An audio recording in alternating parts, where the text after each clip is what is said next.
Good afternoon. It is Tuesday, July 20th, 2010. And this is the fourth installment in my Federal Reserve series that I've been doing. The first time, of course, we talked about interest rates and how artificially setting interest rates is damaging to the economy. In the second video, of course, we talked about inflation being harmful to savers. In the third video, we talked about who benefits from this entire system, and we talked about how the state benefits from it, especially the warfare state. The bankers benefit from it. They create money out of thin air. The Fed discounts it at a very low rate, and then the banks lend it to us at a higher rate. Whenever they make huge gains, they keep the gains. Whenever they make huge losses, we have to accept the losses. So we can probably all agree, if you've been watching these videos, you likely agree with me that the system is broken. But that begs the question, and it's the question we have not answered yet: what is the best alternative? We talk a lot about, end the Fed, end the Fed. Okay, that's all good. But what do we replace it with? And because that's a very important question, and there are a lot of different opinions about what we should replace it with. And so I'm going to talk about that today.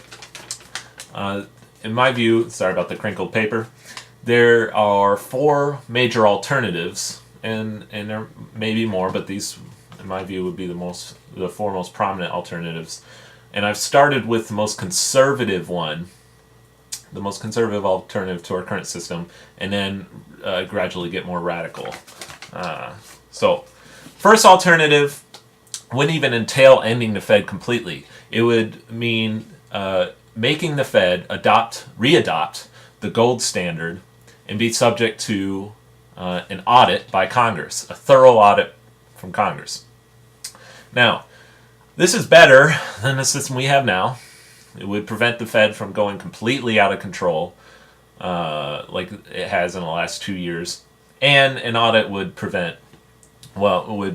would lessen the amount of corruption. There probably still would be some corruption. The Fed would find a way around it. But this is a better alternative, but it is conservative. Now, the reason why I'm against this alternative, because it's proven to not work. In the 1920s, we had the Federal Reserve, and it was on a gold standard. And because of the nature of the Fed and how, while we're technically on a gold standard, they're still able to increase the monetary supply greatly. There was a big bubble in the 1920s, and then we had a crash in 1929. The Great Depression was caused by too much monetary expansion in the 1920s. So the first alternative would not eliminate the bubble effect. It would probably mitigate it and make things a little better, but it's still a very flawed system, and so I would not choose that myself. The second one would be paper money based on a gold standard, issued by the U.S. Treasury or the federal government instead of a private central bank. Now, this is the alternative that a lot of leftists, like Dennis Kucinich and Alan Grayson, support. They want to get rid of the Fed too, but they think the Treasury or the U.S. government should issue the notes instead, with or without gold standard. I mean, you could do it without gold standard, you could do it with the gold standard. And there is historical precedent for this. During the Civil War, Abraham Lincoln issued greenbacks. They weren't based on any reserves. It was just pure paper money, and they depreciated pretty quickly. But I mean, I suppose you could set up a system where it was based on a gold standard. But this is, I don't like this alternative because it is too subject to abuse. Yes, the Treasury and the U.S. government is responsible to the people. Theoretically, we can call our senators on phone. We can call our congressmen on phone. We can vote out presidents who have maybe a treasury that's what we disagree with. So it is more responsible to people, but politicians are still politicians. You still have lobbyist influence. You can still have some corruption involved. So I would avoid number two as well. But it is an alternative, and be aware of it because a lot of people on the left do advocate it. So we have to understand where they're coming from on that.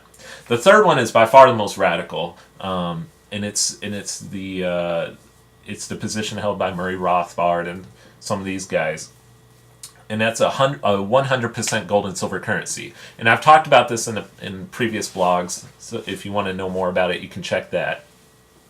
There would be no fractional reserve banking in this system. Fractional reserve banking is building paper notes off of reserves. It's not 100% reserves. This is 100% reserves. You would still have debit cards. You could still have certificates. You wouldn't have to use hard coins for every single transaction. And in fact, today with technology, it would be a lot easier than it would have been 200 years ago because of these technologies. But it would, out of all four of these alternatives, it would be the most painful transition. Theoretically, it is the best system. It is the best way to prevent a bubble, but it would be very painful, and I'll talk about that in my next blog. So it is the most radical alternative. The fourth one is also radical, I suppose. It's called free banking. Now, free banking still has fractional reserve banking, okay, but it's wholly private. There would still be paper money, but paper money would be issued by individual institutions, individual banks. Like, for example, Bank of America would issue paper money, or BB&T, JP Morgan Chase, or smaller banks would, SunTrust and things would have their own notes, and they would create those notes with gold and silver as reserves. It's wholly private. So none of these banks would be able to just create paper money out of thin air. It wouldn't have any value. So they would be forced to base their notes off gold and silver, because at any time, the possessor, let's say you have a Bank of America note, at any time you would have the right to go to Bank of America and demand gold and silver for your note. Okay? So the Bank of America would know, we cannot expand our monetary supply too much, or else there's going to be a run on the bank. And this is the free market. It's perfect, because the consumer, the market would determine if a bank has expanded too much, and if a bank has indeed expanded too much, there will be a run and that bank would go under. And so banks would be conservative in the number of notes that they issue, so you'd still have paper money. The transition would be tough, but it would, I think it'd be a little easier than the third option. Now, and it's the system we had in the 19th century.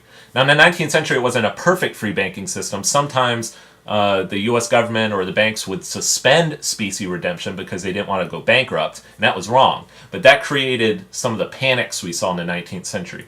But we never had huge depressions like we have in the 20th. 20th has been full of huge depressions and lots of inflation. So even with an imperfect free banking system, you'd still avoid those things. Now, a lot of you might be thinking, man, that would be a really confusing world. We'd have all these notes going around, and how would we know what is what? It could potentially be a little chaotic in the beginning. I don't know, maybe not. But eventually, the American people would get to know, okay, these are the reliable notes. And in today's world, with technology, it would be very simple. Think about credit cards. There's not only one credit card. You have Visa, MasterCard, American Express, Discover. You have dozens of different credit card companies. And when you go to the store, when you go to the cash register, the cashier has to recognize Visa, MasterCard, and it's different because of technology. We're able to do that. In this world where you have different notes, where you have private paper money, you would have the same thing. You would go to the store, and you would indicate what kind of note you have. Let's say a grocery store would accept maybe like 8 or 10 different notes. They wouldn't accept the notes of unreliable banks. They would only accept the notes of reliable banks. And you would select which banknote you have, and it would determine what the price is if a particular banknote's more depreciated than the other. But technology would make it a lot more easy to deal with, in my view.